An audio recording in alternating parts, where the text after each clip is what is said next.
कहते हैं हिमालय की अंधेरी चोटियों के पार एक ऐसा स्थान है, एक स्वर्णिम नगरी, जो कभी धुंध में तो कभी चमकती सूरज की किरणों में केवल एक भ्रम की तरह झलकती है। वह अलकापुरी थी, धन के देवता कुबेर की राजधानी। कुबेर समृद्धि के स्वामी थे, उनका खजाना अथाह था और उनकी सेवा में असंख्य यक्ष और गुह्यक तैनात थे।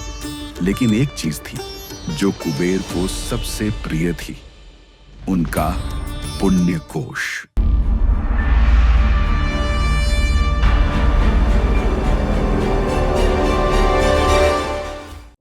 एक बार की बात है जब कुबेर ने महसूस किया कि पुण्य कोश की चमक कुछ फीकी पड़ने लगी है। इसका अर्थ था कि पृथ्वी पर लोभ और पाप बढ़ रहे थे, जिससे उनके पुण्य के प्रभाव पर आंच आ रही थी।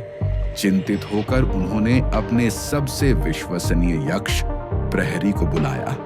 कुबेर ने गंभीर स्वर में कहा, पुण्य कोश की रक्षा के लिए इसे एक ऐसे स्थान पर ले जाना होगा जहां मनुष्य की दृष्टि न पहुंच सके।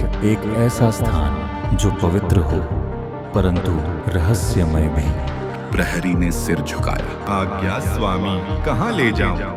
कुबेर ने हिमालय की ओर इशारा किया। उत्तर की ओर एक गुप्त गुफा है जिसके बारे में केवल मैं और विष्णु भगवान का वाहन गरुड़ जानते हैं। वहीं इसे छुपाओ, लेकिन सावधान रहना, रास्ता आसान नहीं है।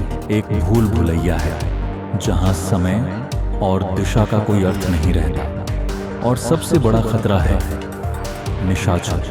निशाचर नाम था एक दैत्य का, जो सदियों पहले एक शाप के कारण अदृश्य हो गया था।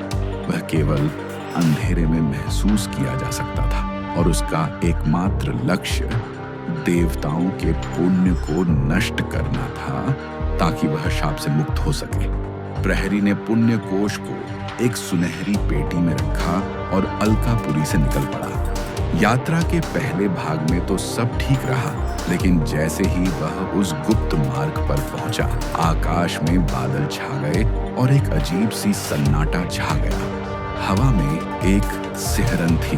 प्रहरी ने महसूस किया कि कोई उसका पीछा कर रहा है, परंतु पीछे मुड़कर देखने पर कुछ दिखाई नहीं देता था। सिर्फ ठंडी हवा का एक झोंका और पत्तों की सरसराहट। अचानक रास्ता दो हिस्सों में बंट गया। एक तरफ चमकता हुआ मार्ग था, दूसरी तरफ एक अंधेरी और संकरी गुफा।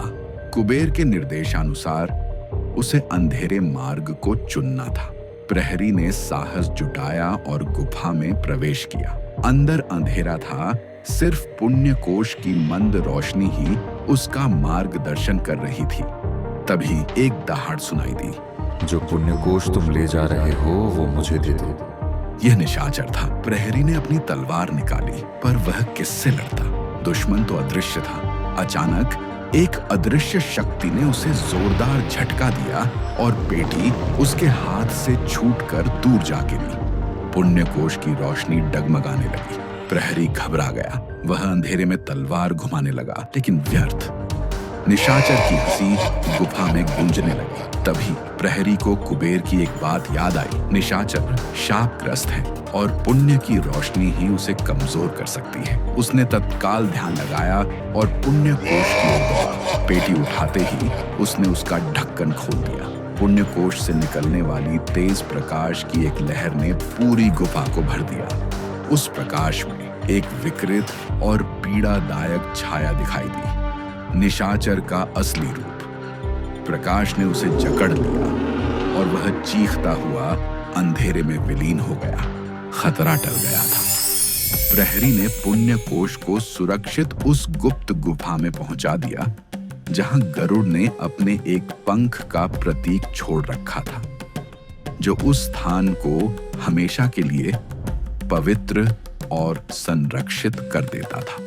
कुबेर को जब इस घटना का पता चला तो वे प्रहरी पर बहुत प्रसन्न हुए। उन्होंने कहा, प्रहरी, तुमने न केवल पुण्य कोश की बल्कि धरती की शुभता की भी रक्षा की है। लोभ का अंधकार हमेशा पुण्य के प्रकाश को निगलना चाहता है, लेकिन साहस और विवेक ही उसकी सच्ची रक्षा कर सकते हैं। आज भी वह पुण्य कोश हिमालय की किसी गुप्त गुफा में सुरक्षित है और निशाचर की आत्मा उस स्थान के आसपास भटकती रहती है, उस प्रकाश को पाने की लालसा में जिसने उसे पराजित किया था।